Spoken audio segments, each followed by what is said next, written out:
Truth here, and welcome to another episode of Otaku Evolution. When I review an anime, I've always talked broadly on the subject of animation itself, except in particular circumstances. That's because, honestly, I'm really not all that well versed.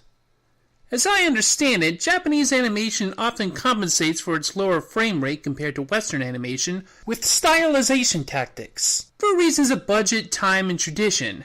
Unless you're watching work by Ghibli, Kyoto Animation, Studio Bones, or a couple of others, you're probably getting plenty of cut-rate movement. When animation looks better than Western animation to the casual eye, it's usually because of the tricks they use to make it seem more dynamic than it really is, often through surrealism or visual touchstones like motion lines. The term sakuga, meaning drawing pictures, has come to mean an increased quality in animation, a bump in quality during a series. Even more than that, though, any notably well-animated part of an anime is now referred to as sakuga. There's even a buru for it that has proven a great help to me in identifying certain artists. But I'm not a great sakuga spotter. When I'm absorbed into an anime, I'll only notice really obvious upticks in quality in animation. Sorry about that. Animation quality is pretty important, though, even if it isn't the most important thing to me. After all, anime is a visual medium, and if you're looking for interesting visuals, it's hard to go wrong with the subject of this episode, Redline. Takeshi Koike. Even though he's only made a name for himself in the past decade, he's been doing top-notch animation for much longer. You might be surprised over some of the anime he's had his hand in over the years. Did you know he did work for Cardcaptor Sakura? Vampire D Bloodlust? That Trigun movie nobody remembers?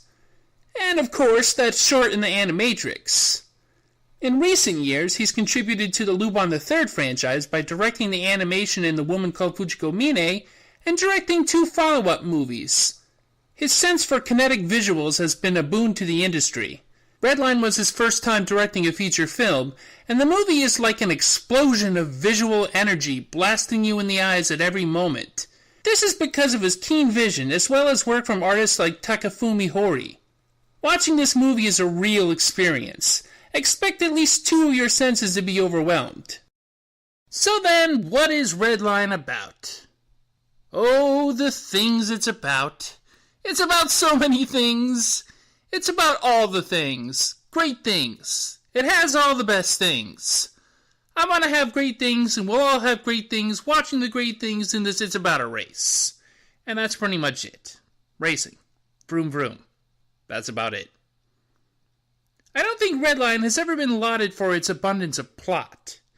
It's about a guy named Sweet JP who's a driver on a circuit, but is known for race fixing, screwing with the odds bet against them, so that his partner and engineer, Frisbee, can get out of his deep debt with the mob. You can tell he wants to race for real, but he keeps getting dragged into Frisbee's messes. Because of an open slot in the biggest race in the galaxy, the Redline, JP might just get his chance, if he doesn't get sabotaged. And just might win, if he doesn't die first. You see, there's a reason why there's an open slot for him in the race. It's the deadliest race there is. There's practically no rules, the competitors are armed to the teeth, and the unconsenting hosts are determined to stop it. It only gets more dangerous from there, because a giant bioweapon is awakened, and a giant weapon satellite is aimed at everyone. At least he's got that nitro. Blast off!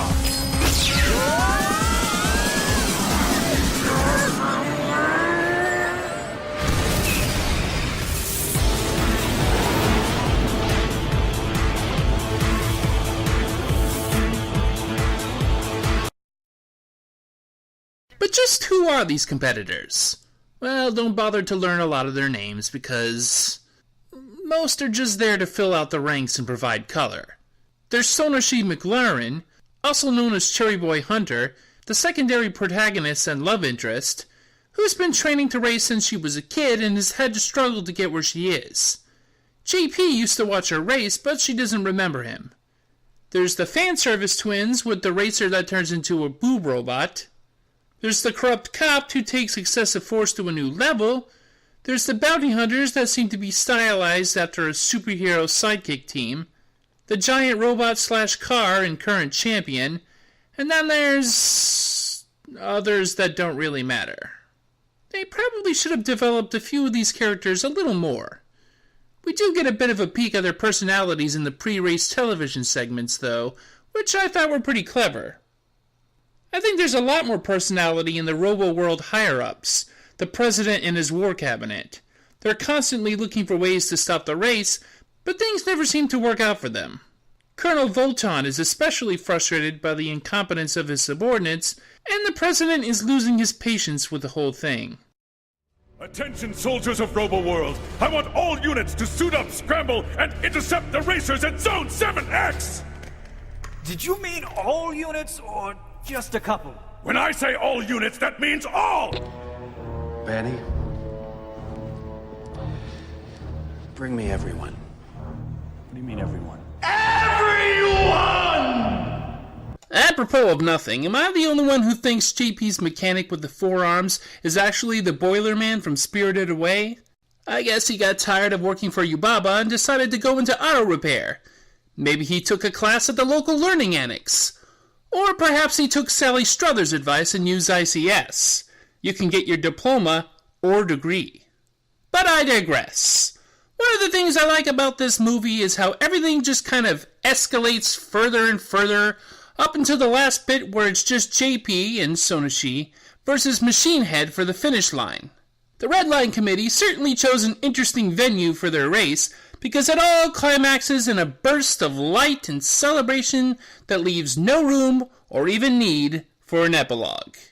It's just a giant explosion of vibrant, fast, loud energy that makes Gurren Lagann look almost modest. Redline is like being smashed in the face with a very fast rainbow. It's sensory overload that should be followed by 3 days of isolation. It's kind of like Speed Racer.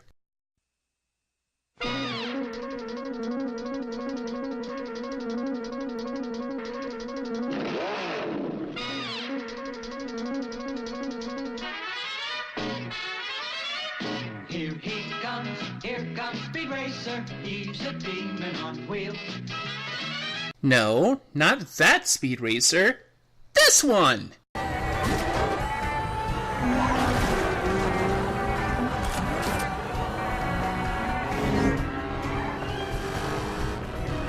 Now, I'm not gonna say that was the best Wachowski movie.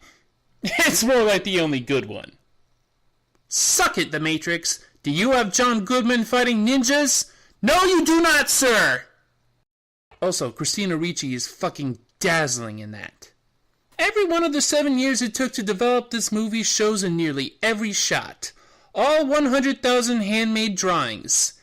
It's lively in its frenetic, boisterous movements, where even backgrounds and crowd shots have plenty of motion. It sort of passes that energy to the viewer until it crescendos, leaving one breathless simply from passively watching. Now, how many movies can you say that about?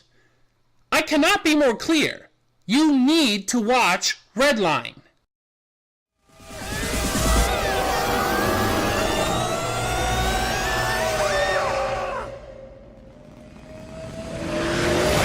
Man, Takeshi Koike is fucking awesome. I hope he does another Lupin movie. Jigen and Goemon have had their turn. Fujiko had her own series. What's next? A Zenigata movie. Maybe with that Oscar character returning and... Oh, I forgot I was still doing this. That wraps up this review. What are you still doing here when you could be watching Redline? It's Redline. It's beautiful chaos and carnage. You think that Thanksgiving meal was filling? Fill your eyes with Redline. Oh, also, Christmas next time. That second Sailor Moon movie takes place around then, right? There you go. Sailor Moon as the movie. Until then, see ya!